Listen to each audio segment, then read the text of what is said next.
দেখুন বন্ধুরা, এটা MT-15 বাইক আছে। এটাতে গিয়ার মারলে কোনো গাড়ির রেসপন্সই নেই, টোটালি গাড়ি ঘুরছেই না। এর ক্লাচ প্লেট পুরো খারাপ হয়ে গেছে। দেখুন আমি দেখাচ্ছি।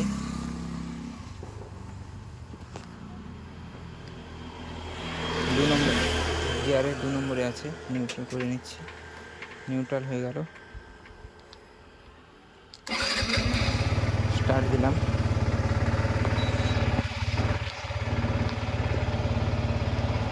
ক্লাচ দিয়ে 1 নম্বর গিয়ার দিয়েছি, পুরো ক্লাচ ছাড়া আছে, 1 নম্বর গিয়ার আছে। গাড়ি টোটালি একদম টানছেই না, কোনো পিকআপই নেই গাড়িতে। 2 নম্বর গিয়ার দিলাম, 2 নম্বর গিয়ার দিয়ে ক্লাচ ছেড়ে দিলাম, বন্ধ হয়ে যাওয়ার কথা গাড়ি। RPM দিচ্ছি, দেখো টোটালি গাড়ি কোনো পিকআপই নেই।